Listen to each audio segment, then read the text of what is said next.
A paz do Senhor, meus irmãos. Amém. Estou feliz com Deus por estar aqui pela primeira vez com essa igreja, conhecendo esse povo maravilhoso e poder participar desse trabalho, em especial, é um prazer. Eu peço aos irmãos, podem tomar seus assentos, à vontade. É sabido de todos que o pastor Jamerson, meu pastor presidente, qual trago uma saudação, ele estaria ministrando para os irmãos no dia de hoje, mas de quinta-feira para cá ele não tem passado bem de saúde. Eu peço oração por ele, né? Que o Senhor possa restaurar a sua saúde. Ele tem trabalhado ali com a gente em Irati, tem feito um bom trabalho, né? Mas esses dias ele não está muito bem, e nós pedimos que a igreja ore por ele. Aí ele me ligou ontem à tarde, pediu para que nós estivéssemos aqui com os irmãos, falando nesse seminário para a igreja do Senhor Jesus Cristo. E eu confesso que a responsabilidade é grande, mas eu creio que o Senhor nos dará graça para falarmos hoje. Quero louvar a Deus pelo vida do irmão José, que nos recepcionou muito bem com a sua esposa, né? Fomos bem atendidos por ele, já tomamos um cafezão lá, ele foi muito bom. Deus te abençoe, meu querido. Também o moço aqui já está lá na porta de gravata vermelha, já me trouxe um copo de água, agora estamos sendo bem recebidos. Isso marca na vida da gente. Deus abençoe o co-pastor que está aqui. Deus te abençoe também. Trabalho ali em Irati, auxiliando o meu pastor. Sou co-pastor na sede. Casado, tenho 3 filhos. Minha esposa não pôde vir. Tinha um evento ali também no Templo Central. E ela ficou auxiliando as irmãs ali na cozinha da igreja. E nós viemos para cá. Então eu louvo a Deus pela oportunidade que o Senhor nos dá de estar aqui com vocês. Meus queridos irmãos, falar sobre a escola bíblica dominical é sempre um prazer, né? Falar sobre o ensino na igreja é uma coisa maravilhosa demais. E hoje eu quero falar rapidamente sobre o ensino bíblico no decorrer dos tempos, e depois nós vamos chegar ali no Romanos 12, no versículo 2, e tentar também ali passar algo para os irmãos. Mas o que o Senhor colocou no meu coração nessa manhã para falar com vocês é exatamente sobre a importância que tem o ensino bíblico na igreja, a importância que tem os irmãos que se dedicam, aqueles que se propõem a estudar, a aprender a palavra de Deus, entendendo que isso é de vital importância para a igreja. Uma igreja que não tem ensino bíblico, que não se orienta, que não busca a direção de Deus, vai morrer, né? Sem oração, sem palavra, não existe igreja. E pensando nisso, nós começamos assim a lembrar e entender que o ensino bíblico sempre esteve presente. O ensino de Deus sempre fez parte da vida do ser humano. Deus quem é interessado, maior interessado de ensinar, de falar com o seu povo, é o próprio Deus. Porque o homem lá no jardim do Éden, ele recebia orientações direto de Deus, mas um dia, quando ele desobedeceu a palavra, ele caiu, pecou, então ele começou também a ser orientado por um outro ser, o inimigo das nossas almas. E por essa razão se fez necessário que em toda a trajetória humana, Deus venha falando com o seu povo, falando com seus escolhidos, reconfigurando o homem que havia pecado lá no Éden e trazendo de volta para o caminho, ou reconduzindo de volta para casa. E isso só se dá por meio da palavra, do ensino, da orientação de Deus. Então, quando nós olhamos para a Bíblia Sagrada, nós já vamos ver como se dava o ensino lá nos primórdios, lá no princípio de tudo. Nós entendemos que a primeira escola que um menino, que alguém frequentasse, o primeiro lugar de ensino era na casa. Eram os pais que tinham a responsabilidade de ensinar os seus filhos. Essa é a primeira escola de cada um, e ainda é. Os pais tinham a responsabilidade de estar dando instrução aos seus filhos. Mas esses pais que também vão dar instrução aos seus filhos, que vão instruir a sua família, também dependem, também precisam de ser orientados.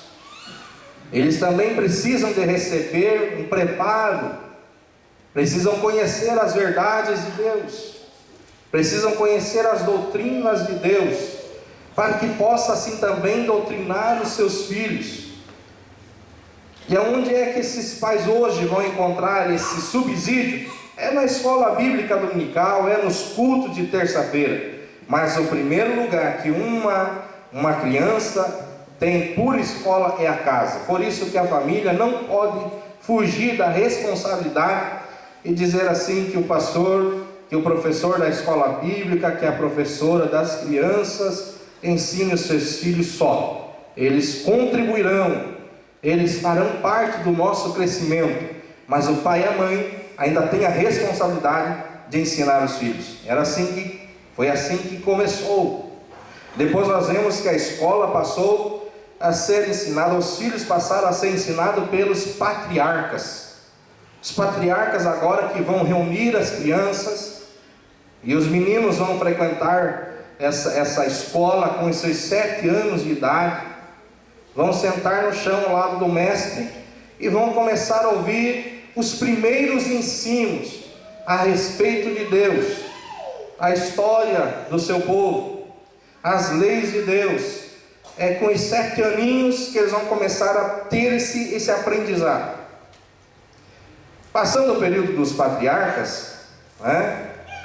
Quando nós já entramos para o período de Moisés, aí a coisa começa a ficar um pouco mais forte, né? Nós entendemos antes, irmãos, de tudo, falarmos que os patriarcas exerciam uma autoridade muito grande sobre a família e sobre aquelas crianças que eles estavam debaixo da tutela, né? Eles ditavam as normas, eles arranjavam casamento, eram os patriarcas que faziam, né? Comandavam pequenos exércitos, negociavam a paz, estabeleciam tratados de paz com outros clãs, orientavam a vida econômica dos seus descendentes. O que caracterizava então uma responsabilidade muito grande, espiritual e pedagógica sobre a vida dos patriarcas. Mas já no período de Moisés ele começa a trabalhar de uma forma ainda melhor no sentido de ensino, de educação. Nós estamos falando de educação cristã, né? No Velho Testamento pode até ser chamado de educação ou judaico, né? Educação judaico-cristã, mas tudo bem, vai levar para o mesmo caminho. É um ensino a respeito de Deus, né? No período de Moisés promoveu reuniões, não deixando também de fazer com que os pais ficassem soando nos seus ouvidos todo dia a responsabilidade de ensinar os filhos sentando, caminhando, né, na mesa. Enfim, Deuteronômio vai falar muito disso, a responsabilidade dos pais, mas também ele agora vai fazer um convite. Eu não sei se pode ser, os irmãos auxiliar lendo, ou se alguém pode ser, meu querido irmão, os irmãos podem ler auxiliando, né? Alguém pudesse ler para nós Deuteronômio, no capítulo 31, o versículo 12 e versículo 13, que é quando Moisés agora começa a sintetizar o ensino, a organizar, a convocar, a trazer as pessoas para mais perto, para que ele assim pudesse assistir melhor e entender a necessidade das pessoas que conviviam no seu tempo e assim também poder ensinar. Se for possível, alguém, por favor, leia para nós Deuteronômio 31, versículo 12 e o versículo 13. Nós estamos falando, irmãos, da educação cristã. O tema que o meu pastor me passou foi educação cristã na formação do ser humano como agente transformador de uma sociedade. A educação cristã na formação do ser humano. É por isso que nós dizemos assim, que desde os primórdios Deus vem ensinando, desde os primeiros Deus vem falando, porque Deus está formando o seu povo de novo, que lá no Éden o homem foi desconfigurado, e agora precisa de um instrutor, precisa de alguém que diga assim: vocês se perderam por isso, mas existe um caminho que vai levar vocês de volta à casa, vai conduzir vocês de volta ao lugar certo. Então por isso a educação cristã na formação do ser humano, já dos primórdios, até que se nós conseguirmos concluir, vamos chegar lá pós-reforma. Se não der tempo não tem problema, mas é o pensamento pelo menos. Ajunta o povo, Ajunta o povo, homens e mulheres e meninos, e os teus estrangeiros que estão dentro das tuas portas, para que ouçam e aprendam, e temam ao Senhor vosso Deus, e tenham cuidado de fazer todas as palavras dessa lei, e que seus filhos, que a não souberem, ouçam e aprendam a temer ao Senhor vosso Deus, todos os dias em que viverdes sobre a terra, a que ides passando o Jordão para possuí-la. muito bem. Reúna o povo, homens, mulheres e criança, a fim de que aprendam o ensino a respeito de Deus. Reunir, então ele começou a trabalhar de uma certa forma, congregando os irmãos para que o ensino fosse exposto a todos, que é exatamente o que a igreja faz hoje, reúne, congrega, faz o convite: vamos reunir para aprender, vamos reunir para ouvir a palavra de Deus, para que o conhecimento de Deus esteja em nossos corações. Então Moisés ele vai melhorando a situação, a coisa vai ganhando um novo rumo e vai ficando mais forte, mais fácil também da compreensão. Nós temos também ainda o ensinamento, a pedagogia na educação cristã no período dos reis, e nós temos várias passagens que vai provar que alguns reis que foram bons reis de Israel, eles também trabalharam da mesma maneira, restituindo de volta ao templo, colocando a palavra de Deus no seu devido lugar, reunindo o povo para ler a palavra para eles, para ensinar, trazendo os que poderiam hoje, que nós chamamos de teologia, pessoas que eram profissionais na área do ensino,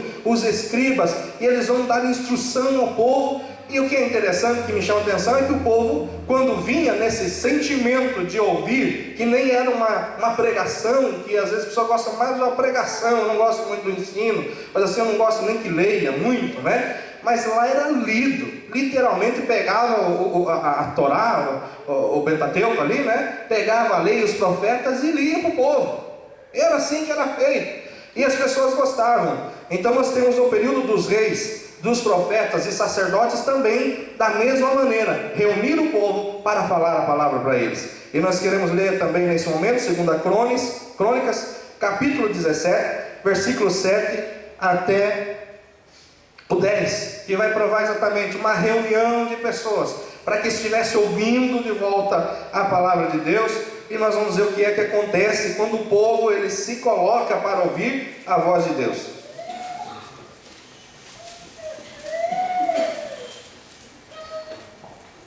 Se alguém puder ler aí, nós...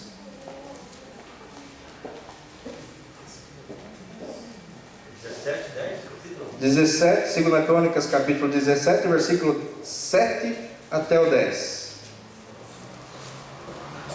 No terceiro ano do seu reinado, enviou ele os seus príncipes, Tel, Raiu, Badias, Zacarias, Natanael e Micaias, para ensinar nas cidades de Judá. E com eles os levitas, Semaias, Netanias, Zebadias, Asael, Semiramote, Jonatas, Adonias, Tobias e Tobi-Adonias. E com estes levitas, os sacerdotes Elisama e Gilom, ensinaram em Judá, tendo consigo o livro da lei do Senhor, e percorriam todas as cidades de Judá, e ensinava ao povo. Veio o terror do Senhor sobre todos os reinos das terras, que estavam ao redor de Judá, de maneira que não fizeram guerra contra Josafá.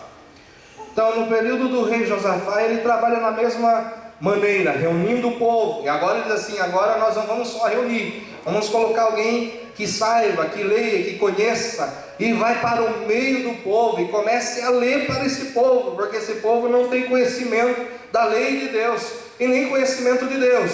E a Bíblia diz que quando eles leram para todo o povo, veio temor no coração dos que ouviram. Veja a importância de se fazer conhecida a palavra de Deus a todos quanto têm o desejo de ouvi-la.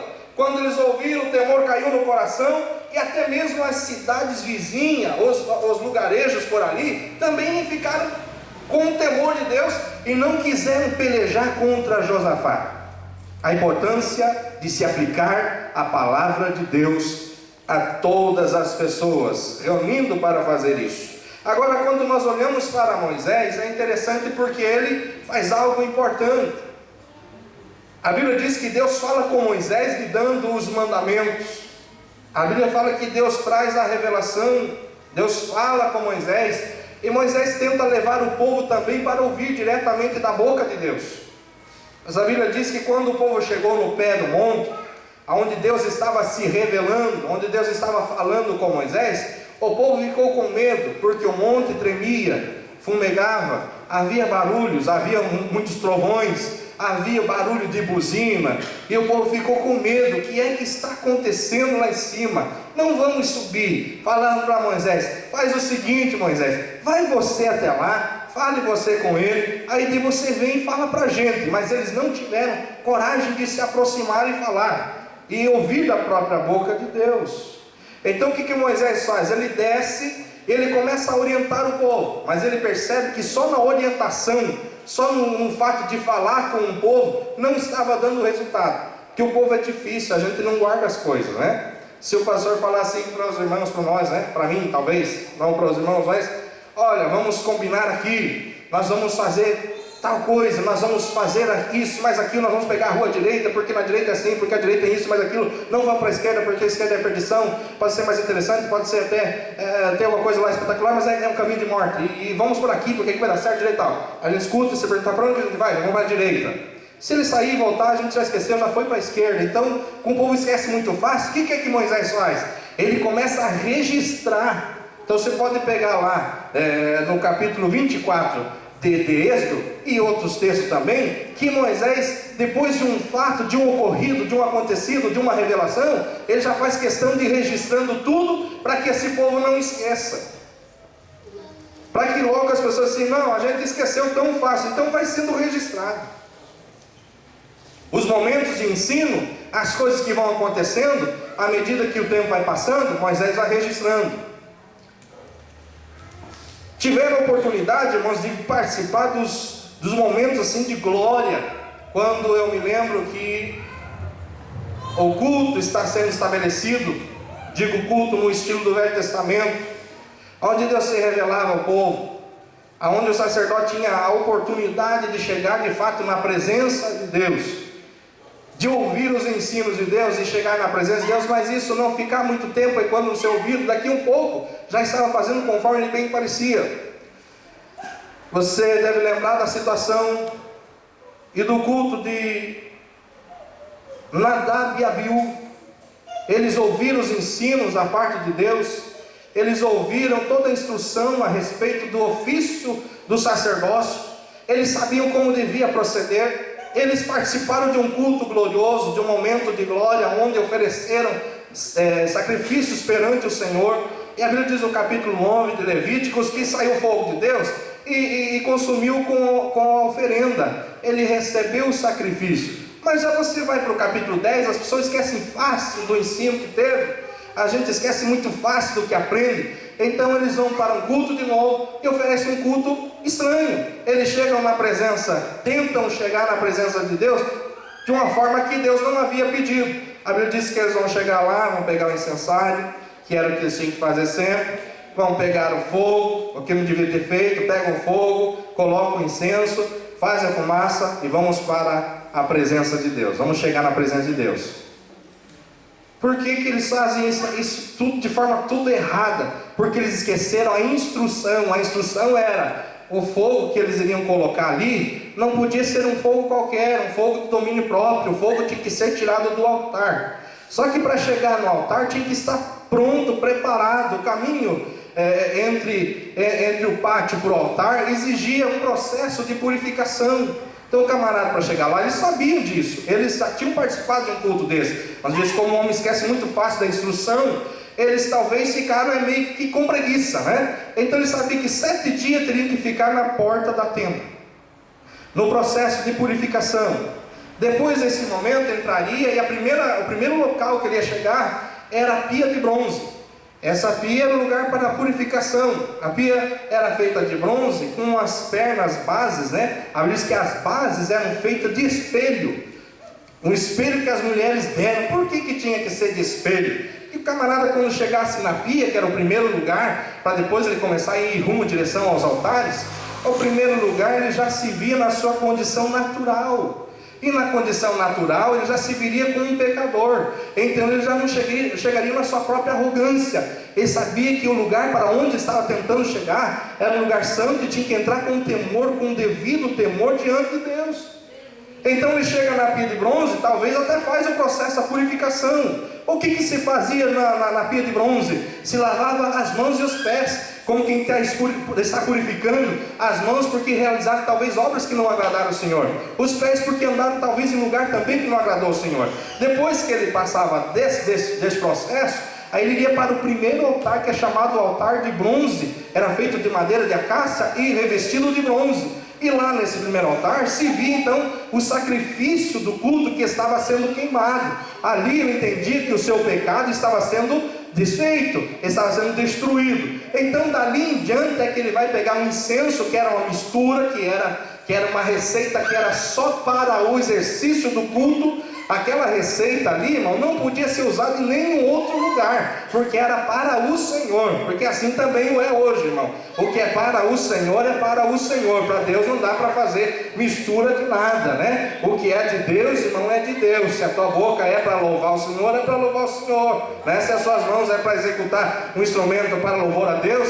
é para louvor a Deus e nada mais. Se passar disso, não vai funcionar. Então essa teimosia que as pessoas têm de oferecer um culto para Deus de qualquer maneira não está dando certo. Mas esses moços vão tentar chegar na presença de Deus, mas eles estão com medo de chegar no altar, porque eles sabem que chegar no altar sem fumaça, que a fumaça lá no Velho Testamento, ela era usada exatamente para encobrir o pecador da glória de Deus. Então Deus deixou bem claro que quando ele estivesse oferecendo incenso diante do Senhor, a fumaça iria lhe cobrir e a glória da revelação de Deus não iria destruí-lo. Então ele tinha que chegar coberto da fumaça. Mas eles pensam assim, talvez pensam assim, nós não estamos tão bem. Quando você lê alguns textos na Bíblia Sagrada, alguns comentários ao rodapé, eles assim, Abildad Nadab e Abiú, eles talvez estivessem embriagados, né? Talvez estivessem debaixo do efeito vinho, mas não é isso. O problema desses homens é que eles não estavam com a vida em ordem, eles não ofereciam culto com raciocínio, sabendo o que estavam fazendo. Eu digo isso por quê, irmão? Porque uma coisa eles sabiam: para chegar na presença de Deus, tinha que chegar com incenso aceso. Ele não podia chegar com um incensário na mão, somente a mistura. Tinha que chegar com fogo e muita fumaça. Se não chegasse assim, irmão, ele morreria. Ele sabia disso, isso é ensino de Moisés.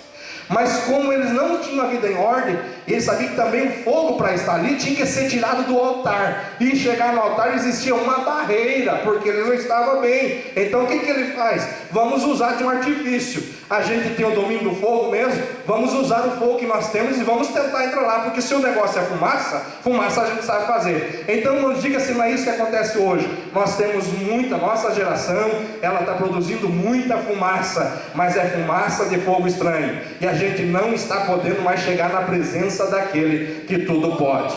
Então isso tem sido um problema, porque nós não levamos em consideração a educação cristã que nós recebemos já nos primórdios, nos primeiros dias da nossa fé. A gente não leva isso em consideração e a gente vai achando que fumaça por fumaça tudo é parecido. Acho que só é diferente daquela que sai lá no chamisézinho lá do Papa, né? Quando já decidiu, é branca, né? Quando não está decidido é uma fumacinha preta. Mas fumaça por fumaça é só fazer fumaça. Então se entende esse negócio de fumaça? Então a gente tem que chegar diante de Deus com fogo estranho. Irmãos, pelo amor de Deus, vamos chegar na presença de Deus da maneira correta. Para Deus não adianta fazer a coisa certa, irmão. Tem que fazer da maneira certa. Com Deus é assim, irmão. A gente está tentando fazer a coisa certa, mas de maneira errada. Se lembra da situação quando Davi vai tentar trazer a arca de volta para o seu território? Ele vai trazer a arca porque a arca representa a presença de Deus, e de fato era. Mas ele vai trazer a arca e ele não estuda, ele não sabe como que vai trazer a arca. Então ele lembra como é que os filisteus trouxeram a arca. E para ele trazer a arca, a coisa certa de fato era. Mas como ele tenta introduzir a arca para dentro da terra de Israel, mas ele utiliza de um artifício dos filisteus, aí dá tudo errado, tem morte no meio do caminho e o projeto é paralisado. Mas a coisa que ele estava fazendo era certa, irmão. Atrair a glória para dentro é bom, é certo, é importante, mas a maneira como quer atrair é que faz toda a diferença. Então nós vamos nos preocupar, irmãos, de fato trazer a presença de Deus e atrair a presença de Deus, mas não só com a coisa certa, da forma correta, porque se nós não fizermos assim não vai dar certo. Então esses dois moços sabiam, nós temos que chegar com fumaça e não morre. Então vamos colocar o fogo que temos. Mas quando chegaram na presença de Deus, porque não damos ouvido ao ensino, eles tinham sido bem instruídos. Eles foram consagrados, segundo a Bíblia, junto com Arão. Arão foi ungido antes, separado, mas depois ele foi consagrado junto com os dois filhos. Então isso é interessante. Mas eles sabiam de tudo, mas não respeitaram o ensino que receberam. E a Bíblia diz que quando se apresentaram na presença de Deus, saiu o fogo do Senhor e os dois foram mortos.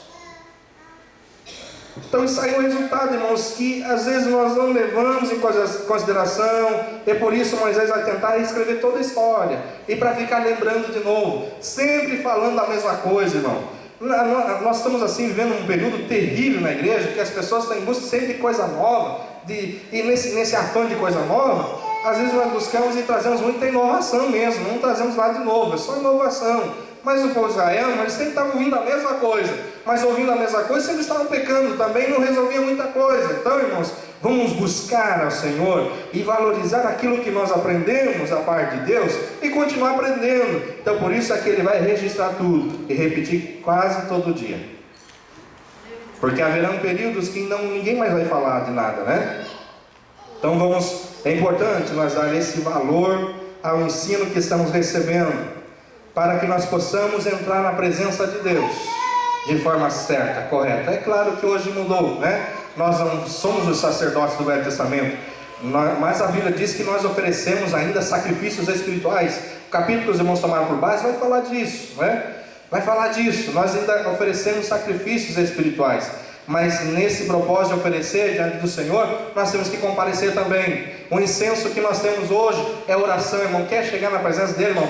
Muita oração, muita dedicação, muita vida no altar mesmo, para que nós possamos chegar na presença do Senhor. Vamos deixar para lá todo fogo estranho que possa de alguma maneira tentar impedir-nos de chegar na presença dele. Então no período dos reis também foi se repetindo. Vamos ler de volta, se o povo não esqueceu. Na época de Esdras, mas o povo também foi tirado do seu convívio, foi para o cativeiro babilônico. Mas nem por estar no cativeiro babilônico, eles ficaram sem a instrução da palavra de Deus. Deus sempre se preocupou em estar ensinando a palavra para o seu povo. Deus sempre fez questão de repetir as mesmas coisas para o seu povo.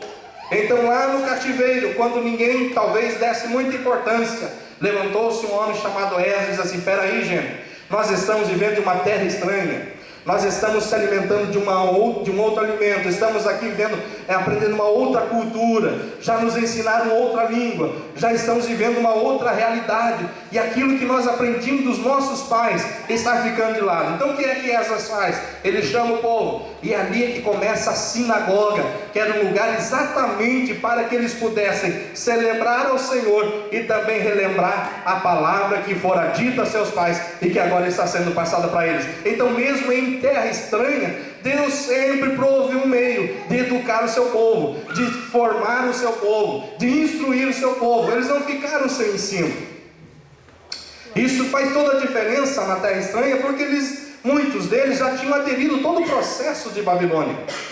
E a Babilônia, para mim, é interessante pensar e falar nela, porque a Babilônia não só como nação, mas como um sistema que quer subjugar. Você percebe que a Babilônia, ela aparece lá no Gênesis, no capítulo 10, a Babilônia vai aparecer em Daniel, capítulo 1, e a Babilônia vai aparecer depois do Apocalipse, quer dizer, ela está no começo da Bíblia, ela está no meio da Bíblia, e ela está no fim da Bíblia. Ela aparece como um espírito que quer subjugar, quer dominar o povo de Deus. Então por isso que é importante também que a palavra seja falada mesmo para aqueles que estavam em terra estranha, na Babilônia, que estão sendo subjugados. Que é um tipo de mundo, que o mundo quer, a mesma maneira que Babilônia tentou subjugar, o que estava até subjugando o povo de Deus, o mundo hoje quer subjugar a igreja. Mas nós temos a palavra de Deus, que nos dá o norte, que nos ensina, que mostra o caminho, que mostra o rumo. Então nós não vamos parar de aprender, de ler, de ouvir a palavra de Deus.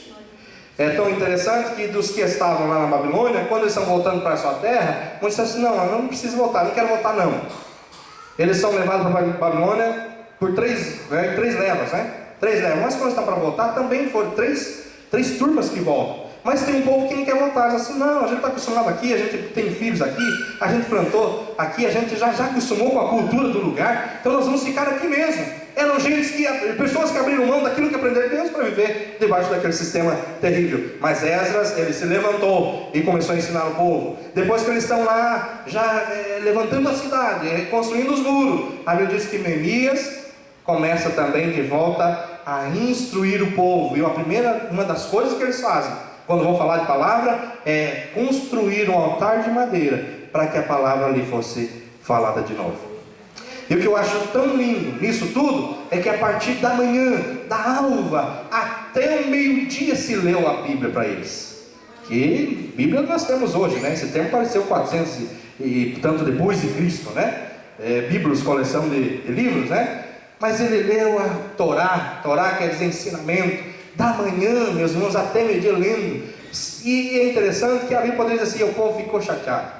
O povo disse assim: não, pelo amor de Deus, vamos embora, que coisa mais chata. Não, a Bíblia diz que o povo botou o rosto em terra, chorou, se arrependeu e se converteu ao Senhor. Porque quando a palavra de Deus, ela fala, irmãos, ela vem para o povo de Deus. A Bíblia diz que quem é de Deus, ouve o que é de Deus. Então aquele povo era de Deus. Eles estavam felizes porque estavam ouvindo de volta a palavra. Tinha muitos ali que estavam com a saudade de ouvir, porque não tinha o manuseio, não tinha os rolos na mão. Então era gostoso quando tinha alguém para falar dessa palavra. Então muitos ali estavam com desejo de ouvir aquela palavra maravilhosa. Meus irmãos, que nós tenhamos esse desejo de estar sendo educados pelo Senhor, ensinados pelo Senhor, valorizando a palavra de Deus, de forma, irmãos, que nós possamos nos converter ao ouvirmos essa palavra cada dia. Da manhã até meio-dia lendo a lei para aquele povo, e o povo chorando. E houve uma grande mudança. Mas nós temos também ainda o ensino, a pedagogia de Deus, no período interbíblico. Aí você não tem muito registro de como se deu. No período interbíblico, o que nós sabemos muito bem é que o que aconteceu? 400 anos de silêncio de Deus. Surgiram muitos ensinos heréticos, livros apócrifos que conhecemos hoje. E Deus se silenciou, Deus não falou mais nada com o povo. Mas uma coisa eu posso dizer para os irmãos, sem medo de errar, que mesmo assim, tinha alguém que tinha um compromisso com a palavra e continuou ensinando. Por que você pode dizer isso? Porque já no Novo Testamento, você vai ver quando Cristo, ele nasce, e quando ele é apresentado, lá no templo tem um senhorzinho chamado Simeão, louvando a Deus, porque ele pode ver agora cumprido, aleluia, a promessa da restauração. Por que ele está dizendo promessa? Alguém falou, tem uma promessa aí. Deus está em silêncio, está, mas nós estamos debaixo de uma promessa. A Bíblia diz que tinha uma senhorinha chamada Ana, que não se apartava do templo, ela já viúva, avançada em idade, mas veja bem, ela conferia a cada dia o que ia acontecendo, ia falando para os outros. Confere só quem conhece, irmão. Então ela sabia, olha, de fato está acontecendo a promessa que nos fora feita, nasceu o Salvador, está no nosso meio. Então sempre houve alguém ensinando. Glória a Deus. É a pedagogia de Deus, é o ensino de Deus, é a educação de Deus, é Deus educando, tratando, falando com o seu povo. Você pega os salmos, né? O Salmo 78 e vários outros salmos vai falar a respeito da trajetória de Israel. O Salmo 78 vai falar do que, irmão? É um cântico e vai trazer boa parte da história de Israel. E por que era feito assim? Quando isso está sendo cantado, quando está sendo falando assim lá da travessia do Mar Vermelho, o jovem judeu que está lá, vivendo lá muitos anos lá na frente, ele começa também a vivenciar, e ele entra junto com Israel no Mar Vermelho. Ele começa a viver aquele milagre, ele também recebe a lei de Deus, ele também começa a ver a manifestação de Deus, as promessas de Deus. Por isso que era importante, por isso que se fazia necessário que fosse lido, para que o jovem judeu fosse instruído. Na verdade, o que Deus está fazendo é colocando o povo dentro da história, fazendo eles viver toda a situação de novo, para que hoje chegasse tudo isso que conhecemos, chegasse nas nossas mãos. Então fazia com que o povo revivesse. Por isso é importante reviver, viver de novo. É tão bom quando nós ouvimos uma palavra na igreja e a gente passa a reviver as experiências, que não que seja saudosíssimas, mas às vezes a gente né? Às vezes somos saudosíssimos, mas às vezes a gente ouve uma coisa e você começa a reviver de novo. Você volta lá para os primeiros dias e você começa a louvar a Deus. Olha como foi maravilhoso. Não vamos viver só disso, né, irmão? Vamos buscar coisas novas, né? Vamos parar de ficar com as cinzas, né? Cinza é bom, mas já passou, né? Vamos viver coisas novas. Então foi o ensino no período interbíblico. No período interbíblico surgiram os filósofos, né? A filosofia dominou o povo daquela época. Era o período helenista, era a língua grega que predominava o mundo, e surgiram então os filósofos que influenciaram o mundo da sua época, influenciaram inclusive o judaísmo e influenciou depois o cristianismo. Foi nesse período que surgiu. Mas eu digo assim, no meu modo de ver, de crer e de ler a Bíblia, que houve sempre o ensino da parte do Senhor. Senão não teria chegado aqui, é lógico, não teria essa palavra para nós. Aí vem para o Novo Testamento, apareceu um mestre dos mestres, Jesus Cristo. E ele começa a trabalhar com 12 pedras brutas. E ele precisa trabalhar essas 12 pedras brutas, porque é elas que vão dar início ao projeto de Deus chamado igreja. Aquela que de fato vai receber a incumbência de revelar para o mundo os mistérios da multiforme graça de Deus, que inclusive até os demônios teriam conhecimento através do que a igreja é que vai revelar, é a igreja que vai mostrar. Inclusive os anjos conheceriam os mistérios de Deus para todos através da igreja. Então Jesus vem e começa a ensinar, e o ensino de Jesus é totalmente voltado para a regeneração do homem de fato.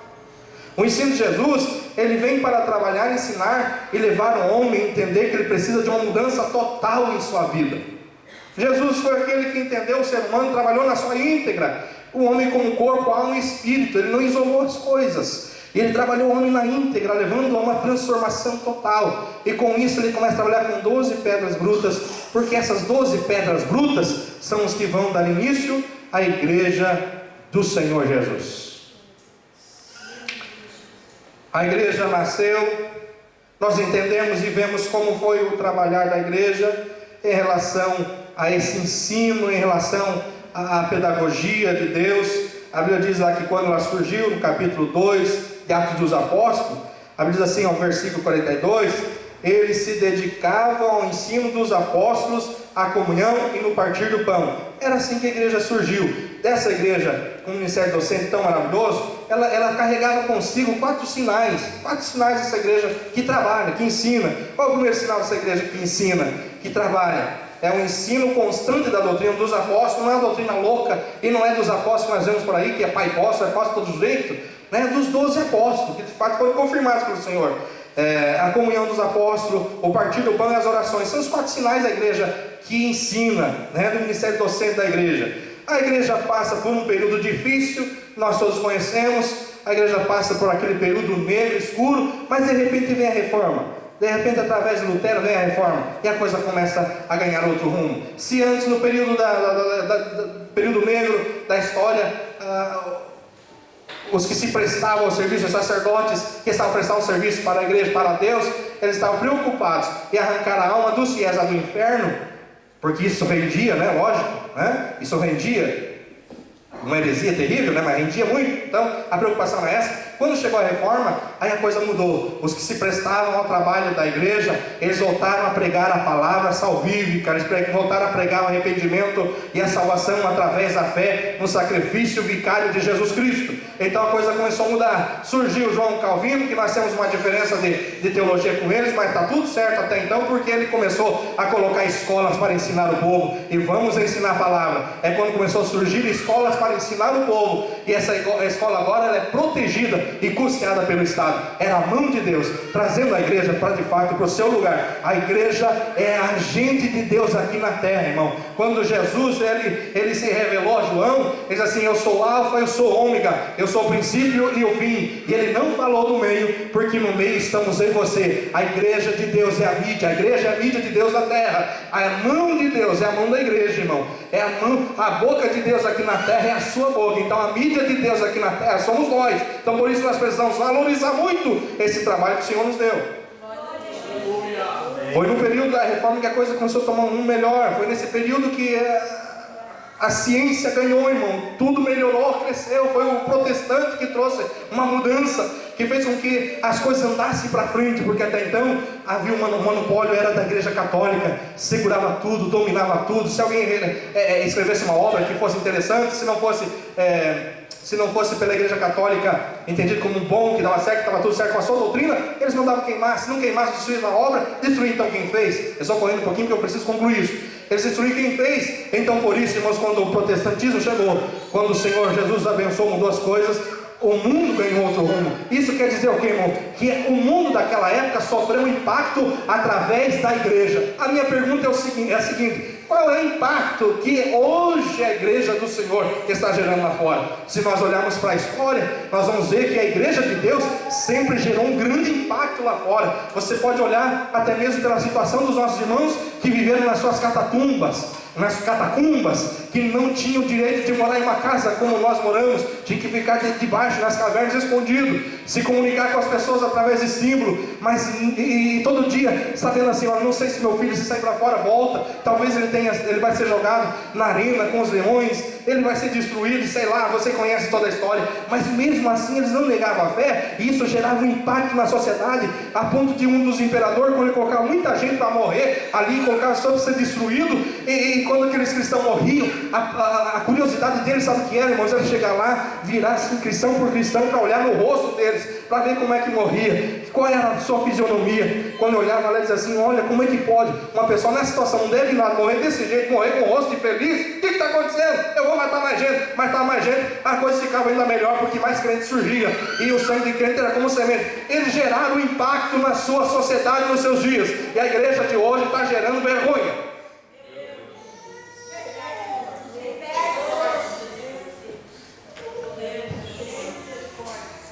Eu não sei se você concorda comigo, também não precisa. Acho que todos nós somos livres para pensar e para avaliar. Mas se você pegar a história da igreja, se você pegar como é que começaram os nossos primeiros cristãos, aleluia, como morreu Policarpo, lá, chamaram ele: você vai negar esse teu Jesus? Não vou negar. Então nós vamos se incendiar. Não, nega, você pode escapar dessa morte horrenda. Não, eu não vou negar não. Começa a colocar óleo sobre o seu corpo, amarra um madeiro na cruz, e quando vai para incendiar o seu corpo, você olha: nega, olha, o fogo já está aceso, nega esse teu Jesus, e você desce daí, rapaz, você é doido. Dizer, como é que eu posso fazer isso, se há 86 anos esse homem só me faz o bem? Como é que eu posso negá-lo? Como é que a igreja hoje nega por qualquer coisa, irmão? Porque nós não sabemos valorizar o que recebemos de graça. A nós não custou nada, a eles também. Mas uma coisa eu digo para os irmãos: eles pagaram um certo preço, irmão. Mas para nós não custa nada. Até porque, irmão, vamos falar a verdade, que a estratégia hoje é maligna em alguns lugares. As igrejas hoje, irmãos, elas estão tendo uma visão de empresa. É visão de empresa. Está enojando o Senhor. A igreja de Laodiceia, a igreja que provoca náusea. Sabe qual é a visão de empresa, irmão? Eu sou pastor. O púlpito que eu uso, na verdade, não é para palavra, não é para ensino, não é para falar as verdades absolutas de Deus, até porque nós estamos em um mundo relativizado, que pode ser errado para mim, não é errado para você, está tudo certo, não existe verdades absolutas.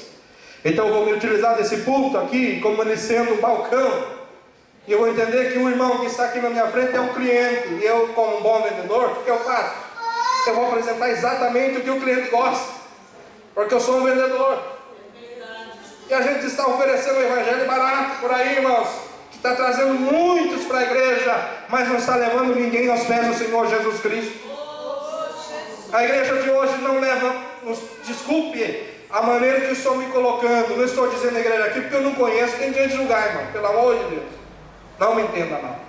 Mas no contexto geral, a igreja de hoje, ela está fazendo com que as pessoas, ela está tirando as pessoas de lugar, ela muda pessoas de lugar, mas ela não leva a transformação em Jesus Cristo. É por isso que nesses dias ainda precisamos ouvir essa palavra de transformação. Mas irmão do céu, quantos anos nós estamos aqui?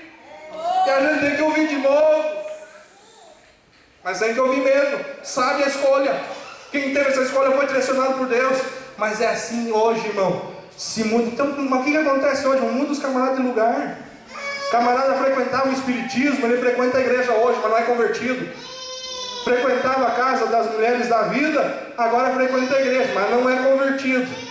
Ele mudou de lugar, mas não foi transformado, porque não foi levado aos pés de Jesus, porque às vezes pastores vão concentrando crentes nele. Às vezes a gente vai trazendo tudo para os nossos pés, irmão, e coitado, miseráveis são meus pés, mas não consegue libertar-me. Os pés de Jesus somente que pode libertar o homem do mais vil pecado que ele viva. Então nós precisamos urgentemente levar essas pessoas aos pés do Senhor Jesus. É uma visão pragmática. O que é uma visão pragmática, meu irmão? Você avalia as coisas pelo resultado delas. Deu certo. Você não avalia se é certo. Não importa se isso vai ferir princípios divinos. O que importa é o resultado final. Isso é uma visão de mercado. Essa igreja de Jesus Cristo não está à venda, porque ela tem um dono chamado Jesus Cristo, que comprou ela com seu sangue. Mas Pedro já dizia: cuidado que farão de vocês comércio. Mas nós não estamos à venda, irmão. Nós temos um dono. O dono dessa igreja é Jesus Cristo. O dono da minha vida é Jesus. Mas nessa visão é assim mesmo. Sabe o que é pior, irmão? Que a comida que você... É que a gente faz um convite estranho hoje já, né? Você faz o irmão, você está com problema, vai na igreja. O camarada lá fora, vai na igreja. E a gente só oferece as bênçãos, a gente só oferece a cura, a gente oferece o dinheiro que Jesus tem para dar. É assim que a gente faz. Esse camarada vem para a igreja, e ele aceita Jesus nessa que ele vai mudar de vida. Mas na verdade ele não queria Jesus nunca, ele queria que Jesus pode dar por ele. Então a coisa não acontece, ele sai daqui e não volta. Mas o que eu tenho que fazer para sair? Tem que dar comida, o primeiro prato que eu dei para ele hoje, a comida que eu ofereci para ele no primeiro dia que ele veio no culto, eu vou ter que dar aquela mesma comida o resto da vida, senão ele não vem mais. Eu tenho que alimentar com a mesma comida. Só não estamos dando Bíblia para essa gente, mas a gente está dando muita coisa por aí, irmão. Tem muita parte. Então nessa visão pragmática não importa o que vai acontecer. Está dando certo, amém. Deu certo, amém. É isso que importa. Do tipo assim, irmãos, os fins justificam os meios. Não importa, eu cheguei onde eu queria chegar. Está na hora, irmãos, de nós olharmos de volta, irmãos, como essa igreja está fazendo. Vamos olhar para a palavra. Vamos buscar em Deus. Vamos buscar a direção em Deus, vamos buscar o temor de novo, vamos pedir que o Senhor nos oriente, não nos deixe entrar nesse mundo terrível, nessa bagunça que está virando por aí. Hoje se fez uma pesquisa, né, em 2011, foi feita uma pesquisa, segundo o Dr. Augusto Nicodemos. Ele disse assim que, em 2011, né, foi feita uma pesquisa a respeito de Jesus, qual era a aceitação de Jesus no Brasil, o que as pessoas pensavam de Jesus, em que lugar Jesus ficava. Jesus ficou em 5º lugar. Primeiro entrou a Angelina Jolie, depois entrou Lula. O Lula agora deve ter caído, mas na época ele estava no meio. Entrou Lula, depois do Lula entrou Silvio Santos, depois do Silvio Santos, Bill Gates, aí vem Jesus. Aí tem um pessoal por aí com as com as frases triunfalistas, o Brasil do Senhor Jesus. Irmãos do céu, precisamos orar muito para que isso seja uma realidade. Nessa visão errada que estamos tendo por aí, estamos fazendo a coisa muito fácil. Mas tem sido isso, irmãos. Eu tenho 7 minutinhos. E por aí nós vamos vendo a dificuldade que a igreja está enfrentando. Eu não vou entrar em outro ponto, vou concluir falando algo para os irmãos dentro desse pensamento em que estou. Você sabe, irmãos, que a maior dificuldade hoje é fazer com que as pessoas, cristãos que estão aqui aprendendo a palavra de Deus, entendam a sua missão. Porque o mundo, como diz ali, ó, não vos conformeis com esse mundo, tem todo dia assediado os nossos cristãos para viver nos seus moldes, nos seus padrões imorais, todo dia. E Jesus sabia que o mundo seria um problema para nós. No capítulo 16 do Evangelho de João, Jesus concluiu a mensagem falando do mundo. Olha, no mundo vocês vão ter aflição, e é preciso lutar para vencer. Quer dizer, o mundo vai ser um problema para vocês, mas eu venci o mundo. Mas quando ele vai para o capítulo 17, sabe quantas vezes Jesus fala de mundo ali? Alguém já teve a curiosidade de contar? Porque é muito mundo que aparece ali. 19 vezes Jesus fala a palavra mundo ali, porque sabia que o mundo seria um problema para todos nós. Agora, sabe qual é o problema? O problema é que ninguém verá o Senhor Jesus senão por meio da igreja. A igreja, ela é responsável por mostrar, por revelar Jesus. Ou seja, o mundo só verá Jesus através da igreja e por meio da igreja. No capítulo 1, versículo 12 de Apocalipse, a Bíblia diz que quando João foi arrebatado em espírito, ele ouviu uma voz que falava com ele. E a Bíblia diz assim que ele virou-se para trás para ver quem falava com ele. E o texto diz que ele viu o quê? Ele viu 7 castiçais de ouro, ele não viu Jesus. E os 7 castiçais são o quê? Representam o quê? A igreja. Veja que quando ouviu uma voz, ele ficou curioso de ver quem está falando com ele. E ele olhou para trás e viu a igreja, porque antes das pessoas de fato ter uma experiência com Jesus, ela terá uma experiência com você, com a igreja que aqui está reunida. E se essa igreja nós não estivermos sendo bem educados, talvez essa pessoa nunca veja Jesus. Talvez nunca veja Jesus. Então a responsabilidade é nossa de revelar, de mostrar, de trazer Jesus para perto das pessoas. Agora você sabe que a coisa ainda fica mais difícil, porque no capítulo 17 de João, Jesus assim, só tem um jeito do mundo, ele fala do mundo, só tem um jeito o mundo crer que Jesus é o Messias, porque o enviado, está falando do Messias, né? Para que o mundo creia que eu sou enviado de ti, que eu sou o Messias. Por que Messias? O libertador, para que o mundo entenda que só eu posso libertar. Vocês têm que ser um como eu sou com o Pai. Aí fica difícil. Falar de unidade nesses dias é complicado falar de união, irmãos. Quanto mais unidade. A igreja, irmão, ela não está crescendo, ela está se partindo os pedaços para cá, para lá. Mas não é pelo bom andamento, pelo crescimento. É porque não temos união, muito menos unidade. E o povo não é, mas como é que esse povo fala tanto de união, de amor? Então, eles não conseguem crer. Será que de fato o Cristo deles é verdadeiro? Jesus, para que esse mundo possa crer que eu fui enviado de ti, eles têm que ser um comigo. Irmãos, ser um com o Senhor, irmãos, vai além. Eu digo às vezes que a união, você pode até dizer assim, que é como um saco de batata, só tem batata, está tudo junto. A união pode até ser simbolizada assim, um saco de batata, está cheio de batata, tudo é batata ali, está tudo junto, um espremendo o outro ali, mas a unidade é um purê de batata. As pessoas estão de fato envolvidas uma nas vidas das outras, mas não pode, irmão. Não pode, quer dizer, não consegue, só isso. Mas foi isso que Jesus fez. Essa é a missão da igreja. Quando Jesus vai falar que ele é enviado do Pai, ele diz assim, a maneira que o meu Pai me enviou, eu vos envio a vós. Ele está dizendo, do mesmo jeito que Deus me enviou, da mesma maneira que meu Pai me enviou ao mundo, eu envio vocês. E como é que Jesus viveu aqui na terra? Ele se envolvia literalmente na vida das pessoas, mas se envolvia mesmo. Agora sabe o que é interessante, irmão? Que ele se envolvia só com pessoa complicada, só com pecadores. Mas a igreja hoje não, se vê o irmão lá conversando com a pessoa lá de fora, uns anos para cá, alguém já pensa mal dele. Que a nossa mente é essa. A gente aprendeu que ter amizade com o mundo é amizade com Deus, a gente entendeu que o mundo é as pessoas. E a Bíblia está falando de um sistema. Irmãos, nós não traremos ninguém enquanto nós vamos nos envolver com elas. Nós precisamos nos envolver com as pessoas para trazer elas para cá. Agora, qual é o protótipo de santidade, de preparação? É Cristo. Se perguntasse para Cristo, onde o Senhor passou a noite? Você ir na casa de um ladrão. Com quem o Senhor andou hoje? Com aquela mulher lá que você não gosta lá muito dela. Mas daí? Daí que eles estão vivendo o meu estilo de vida. A questão é, irmãos, o quanto nós atraímos as pessoas e trazemos para um estilo de vida da cruz, ou quanto nós somos atraídos. Então, por isso a palavra de hoje, que seria o próximo tópico, é exatamente isso: não se conformar com o mundo. Estamos livres disso, mas entendemos que a missão do cristão é lá no mundo, não é aqui dentro.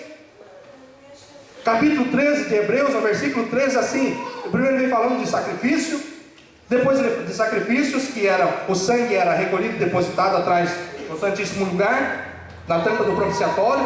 Depois ele fala do sacrifício em si, que era queimado, que agora já era queimado para o lado de fora, era fora da tenda, era fora do arraial. Agora ele vai falar de Jesus Cristo, que se ofereceu como o sumo sacerdote lá no santuário, lá no verdadeiro, naquele que está no céu. Mas ele executou o sacrifício, morreu fora do arraial, lá fora também. Ele não morreu dentro das cercanias, fora do arraial. Aí diz assim: saiamos pois a ele. Aonde? Lá fora, porque é lá que eu vou mostrar de fato quem eu sou. Então a gente trabalha aqui dentro, a gente aprende aqui dentro, a gente é educado aqui dentro e vai lá fora mostrar o que aprendeu. Nós vamos efetivar, legitimar na santidade que dizemos ter lá fora. Aqui é tudo muito simples, é tudo muito fácil, é sal na saleira, é muito sal na saleira. O saleiro, lá fora que a coisa vai fazer diferença. Saímos pois a ele, ele está te esperando lá fora. É lá fora, o campo de missão da igreja não é aqui dentro, é lá fora que ele convida para sofrer. Venha sofrer aqui fora, eu estou te esperando aqui fora, é aqui fora o negócio. As pessoas aqui não estão brigando dentro, né? A gente fica se espremendo dentro, a gente fica assim, lutando, sofrendo pelas coisas de Deus que demandam, que não vale a pena. A gente luta pela posição, a gente luta pelo cargo, a gente luta por um monte de coisa, mas aqui não vale a pena. É lá fora, irmãos. A missão da igreja é lá fora. Vamos sair, pois a ele, irmão, vamos fazer a diferença. É para fazer a diferença lá no mundo, irmão, é lá no mundo. O texto que os irmãos escolheram. Amém, meus queridos irmãos? Que o Senhor Jesus possa nos ajudar. Que o Senhor Jesus possa nos abençoar. E que nós possamos viver a cada dia aprendendo a palavra de Deus. E valorizando aquilo que aprendemos. Você já tem uma caminhada longa com o Senhor. Você já conhece muito a respeito dele. Então você só precisa colocar em prática o que você já tem aprendido. Não perca tempo, meu querido irmão. Não perca a oportunidade de falar com aquelas pessoas que te cercam. Aquelas que trabalham com você. Aquelas que precisam de uma palavra de esperança. Somente a igreja tem uma palavra de esperança para esse mundo que está morrendo, que está cada dia, irmão, piorando, está apodrecendo. Mas a igreja do Deus vivo tem uma palavra de esperança. Você tem uma palavra. Eu te convido, com permissão do nosso querido irmão, se eu posso orar junto com a igreja. A igreja fica em pé. Quero orar com você nesse momento, entendendo, irmãos, que aqui a gente vem receber, aqui a gente vem aprender, aqui a gente vem recarregar a bateria, mas daí nós temos um campo tão grande para trabalhar lá fora. Tem tanta gente precisando ouvir alguma coisa da parte de Deus. É você que vai fazer isso. Eu quero que, se você sente no seu coração de vir orar juntamente comigo aqui nesse altar, nós vamos orar juntos, pedir que o Senhor nos ajude, pedir que Ele faça nós entender de fato, que Ele nos dê amor pelas almas, e que esse amor nos faça cada dia falar alguma coisa para alguém, dizer o quanto o Senhor que nós amamos e conhecemos é bom, e que Ele tem um plano de vida eterna para todo aquele que nele crê, e que nós podemos auxiliá-los de alguma maneira, levando-os aos pés de Cristo.